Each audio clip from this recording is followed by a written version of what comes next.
a eu 13 ans. Ben, ce serait dommage que j'en parle ici. C'est la première fois qu'elle va porter sa main sur moi. Alors, à 13 ans? À 13 ans. C'est un peu douloureux parce que, d'après elle, elle s'est fait, je ne peux pas dire le mot, par quelqu'un.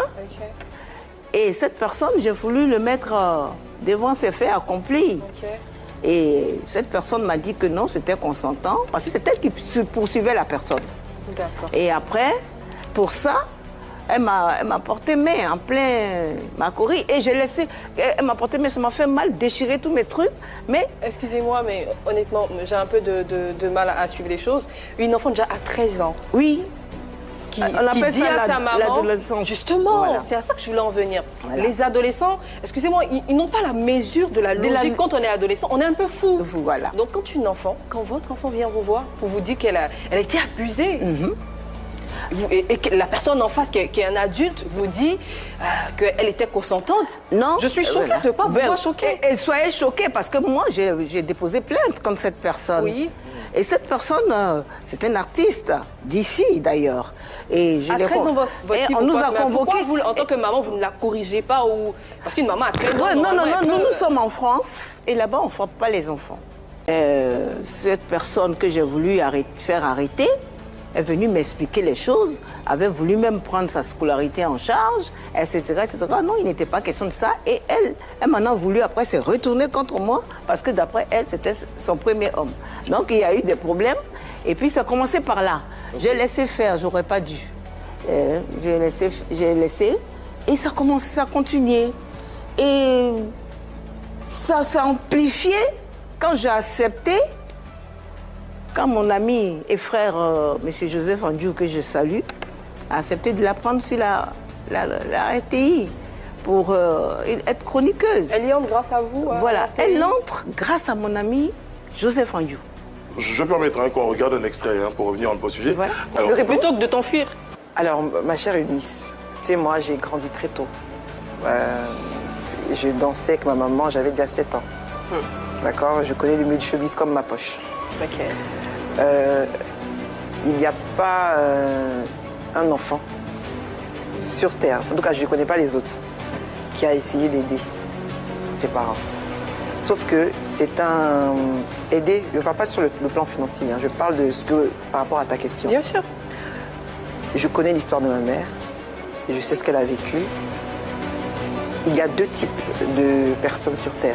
Il y a ceux qui ont vécu énormément de traumas et qui disent je vais faire tout mon possible pour ne pas répéter sur mes enfants.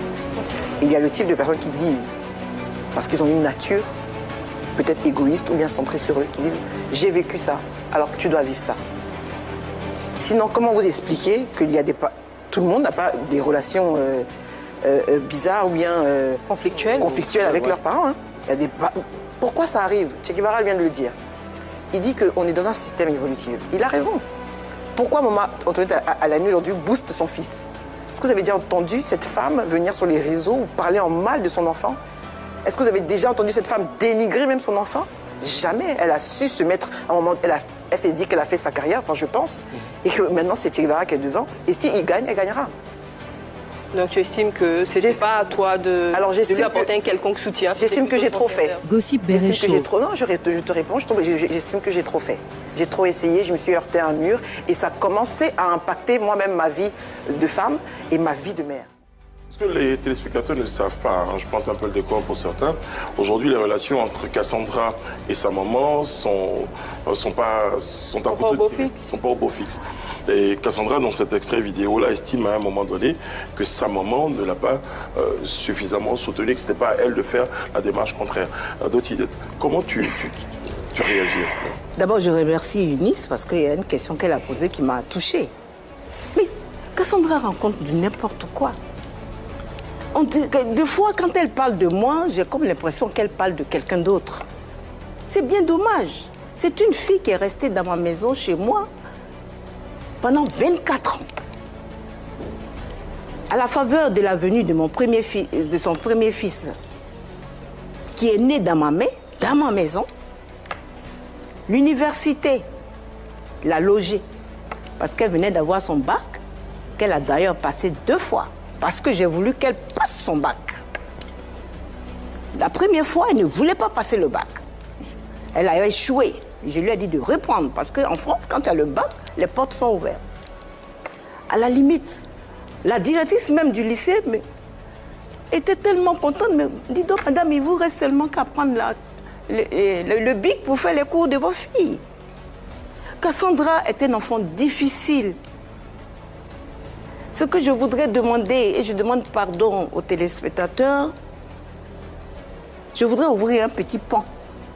Son père était d'une violence extrême, qui me frappait, qui m'a marché dans le ventre à 7 mois, et j'ai su rester couchée jusqu'à l'accouchement. Alors, ce bébé, Cassandra, si on n'était pas en France, Cassandra n'aurait pas existé.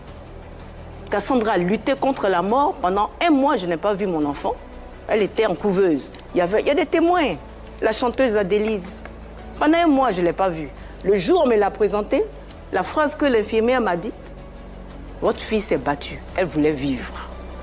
Alors, quand je sortais de l'hôpital, le médecin m'a dit, il faut que vous surveilliez son cerveau parce qu'elle a été touchée au moment de votre grossesse. Quand je lui dis, va faire un scanner, elle veut pas. Si Cassandra s'énerve ici tout de suite, mais elle peut tout casser ici. Très bien. Alors, donc, laissez-moi finir. Alors, c'est cette souffrance, cette crise.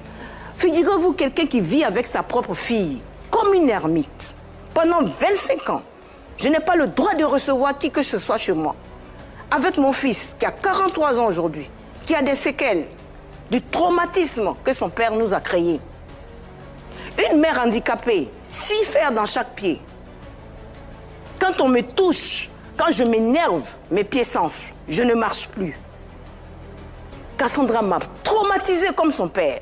Elle continue à me traumatiser. Une fille qui ne veut plus que je chante, alors qu'elle m'a trouvée dans la chanson et qui trouve que je suis trop vieille pour chanter. Ah, c'est toi, c'est moi qui suis là à la page maintenant, c'est moi qu'on doit regarder. On appelle ça, il y a un mot pour ça. Quand je m'habille, oh, une vieille comme toi, regarde comment tu es, et tout et tout. Mais écoutez, un enfant qui vous dit des maladresses, des méchancetés. Je suis venue une bonne fois pour toutes rassurer le public que je suis en souffrance. Et je voudrais désormais que si vous invitez Cassandra, parlez-lui de son métier, de ce qu'elle est chroniqueuse, une bonne chroniqueuse, une bonne comédienne. Je l'ai toujours soutenue. Son émission Au cœur du pouvoir, excusez-moi si je fais de la publicité, je lui ai offert mon carnet d'adresse. Je l'ai soutenue. Kadi Fofana, là, 2, c'est moi qu'elle a appelé. Doti, Cassandra a des problèmes sur la une, qu'elle vienne me voir. Si elle me propose une émission, je la prends. Elle a du talent. Je la soutiens. Je l'ai toujours soutenue, mais elle veut que moi je sois éteint, et puis elle va continuer. Doti, j'ai une question. Oui, une question, je vais répondre. J'ai une question. Aujourd'hui, quand on t'entend, on a envie de dire que l'éducation de Cassandra est un échec. C'est ma plus grosse tristesse. À qui la faute?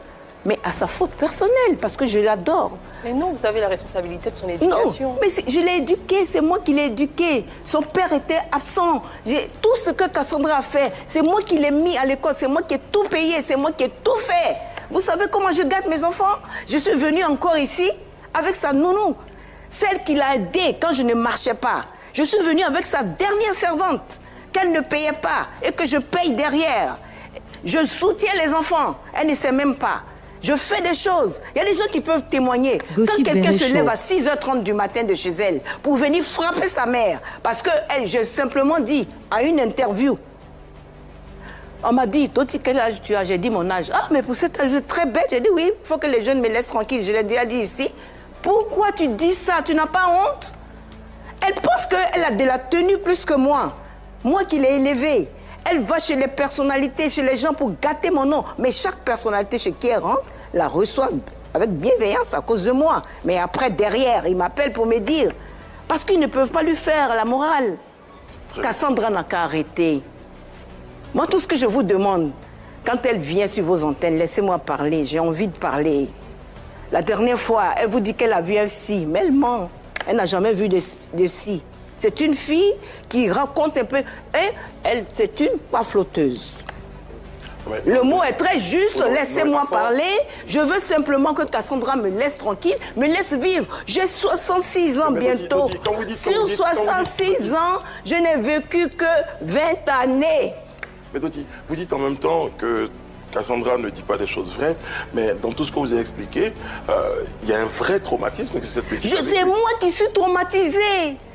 Est-ce que vous vous êtes posé une fois la question, est-ce que vous lui avez posé une fois la question, mais est-ce que tu penses que ta maman vit? Oui. Et l'autre fois, Eunice lui avait posé cette question, ça m'a fait plaisir. J'ai dit, voilà quelqu'un qui a pensé. Est-ce qu'elle s'est demandé, Cassandra peut me laisser par terre. Malade, elle s'en fout. Mais elle, quand elle est malade, il n'y a même pas longtemps, j'étais là pour elle. J'aurais voulu que vous soyez à ma place, avec 6 fers dans chaque pied, en train de prendre 10 comprimés par jour, souvent en train de ramper alors que vous ne pouvez pas marcher. Et vous avez une fille dans la maison qui est tout en train d'emmerder tout le monde, etc., etc. Mais Dieu merci que j'ai eu mon fils, que mon fils était là. Donc, moi je dis, il faut se mettre dans la peau de la mère. Ouais. D'accord. Moi, je peux comprendre. Ce qui m'intrigue et la question que je vais vous poser, c'est que vous avez dit vous-même sur ce plateau que quand Cassandra sortait de l'hôpital, le médecin lui a dit il faut surveiller l'état de son cerveau. Voilà. Est-ce que vous ne vous dites pas, à un moment donné, peut-être qu'elle a une défaillance au niveau... Est-ce que c'est pas ce qui explique tout ça? Si ça explique cela, vous ne devez donc pas avoir autant mal de chercher plutôt à l'aider à résoudre ce problème psychique si c'est le cas. Justement, ma chère Eunice, quand je lui dis va faire un scanner, elle dit que je dis qu'elle est folle. Sinon, à chaque fois, je lui dis, quand tu viens en France, au lieu de chercher à faire des BBL ou des ceci, excusez-moi, va faire un scanner. Elle n'a jamais voulu faire un scanner. Elle n'a jamais vu un psy. C'est de là que vient son erreur. Je ne peux pas la forcer. Elle m'a plusieurs fois cassé tout dans ma maison à Paris. Et ce que je ne vous dis pas, c'est que je suis arrivée le 17 décembre, elle a passé 15 jours chez moi à Paris, je l'ai laissée dans l'appartement quand je venais ici. À ma grande surprise, quand elle est revenue pour me dire merci, c'est d'être sur les réseaux, tout simplement parce que je vous assure, elle ne savait même pas que je préparais mes 40 ans. Parce que je sais qu'il y a ce truc-là, cette petite jalousie, voilà. Mais à part cette situation, quelles sont les autres solutions qui ont été exploitées pour la résolution de ce problème? Les autres solutions, c'est que je m'éloigne d'elle quand elle est en crise. Et ça marche très bien. C'est incroyable, parce qu'elle dit également qu'elle préfère s'éloigner de vous. Mais donc, à un moment donné, je me dis... Voilà, bon, c'est l'équipe encore qui est là. Ok. C'est moi qui ne veux pas la C'est voir. pas la distance? D'accord. C'est moi qui mets les distances. J'ai des gens comme ça, des amis intimes, tapis dans l'ombre, qui connaissent ma fille. Ils viennent de vous donner une date, 90, comment les relations étaient. Et Joseph est le moteur de Cassandra à la télévision. Moi, je n'ai jamais demandé à Joseph de parler à Cassandra. Jamais. Parce que je n'aime pas que les gens se mêlent de ma vie privée. Mais il sait ce qui se passe. Donc, il pouvait parler à Cassandra. Doti, en homme aujourd'hui, qu'est-ce qui vous éloigne de votre fille? Qu'est-ce qui fait que La vous violence. Non, qu'est-ce qui fait que vous n'arrivez pas à La vous communication, entendre? manque de communication. C'est quoi le vrai problème? Je dis ici, Il y a en pas fait, de problème. Vous dites qu'elle veut que vous arrêtez de chanter. Oui. Et moi aussi, là, même dans l'extrait qu'on a vu tout à l'heure, elle disait qu'elle estime qu'une maman qui est ça à un moment donné doit se retirer Voilà. pour donner. Si le prix de votre paix avec votre fille, c'est de sortir de la musique, est-ce que vous le ferez? Est-ce que c'est elle qui me nourrit? Est-ce que c'est elle qui m'aide? Pourquoi moi je vais arrêter de vivre parce qu'elle est là? Pourquoi? Bon, qu'est-ce que Doti Z attend de sa fille pour nourrir? Moi je n'attends rien de ma fille. J'ai même entendu en train de vous dire, vous savez, je suis très cartésienne. Je suis quelqu'un, je suis arrivée à un stade où je choisis les gens avec qui j'ai envie de marcher. Je suis arrivée à un stade où je choisis des gens de ma famille avec qui j'ai envie de marcher. J'ai eu beaucoup de problèmes. J'ai été maltraitée moralement. J'ai été martyrisée physiquement. Je suis quelqu'un en souffrance. Que ce soit au niveau de la famille, que ce soit au niveau de... Je vais couler de là. Aujourd'hui, je vais vous dire une chose. Je veux que Cassandra soit loin de moi. Parce qu'elle me terrorise. Elle m'a terrorisée. Je viens de vous dire que sur 66 ans bientôt, j'ai vécu que 20 ans. Je vous dis que je suis allée en France avec 5 000 francs en poche. À 16 ans, toute seule. Je me suis inscrite à Saint-Quentin, Henri Martin. Mon père était riche, mais sa femme me maltraitait. Je suis allée seule. Ma mère travaillait pour 40 000. Mon billet, il me manquait 40 000. Elle a pris tout son salaire pour compléter. Je suis allée tout ce parcours. Je l'ai fait seule. J'ai accouché mes 2 enfants seule. J'ai fait tout, toute seule. Alors un enfant qui ne reconnaît pas, qui est tout en train de me maltraiter, je ne dis rien par cause de mes 2 petits-enfants, qu'elle maltraite aussi d'ailleurs. Ces enfants aujourd'hui sont terrorisés. Elle ne veut pas que je les voie, mais je les vois moi, autrement. Hein? Je suis fatiguée. À un moment, on dit stop. Je lui ai toujours dit, si tu n'étais pas ma fille, il y a longtemps, parce que je suis casanière, moi je n'ai pas d'amis. Je connais du monde, mais je n'ai pas d'amis, je n'ai aucune personne. Je veux aujourd'hui dire à Cassandra de me foutre la paix.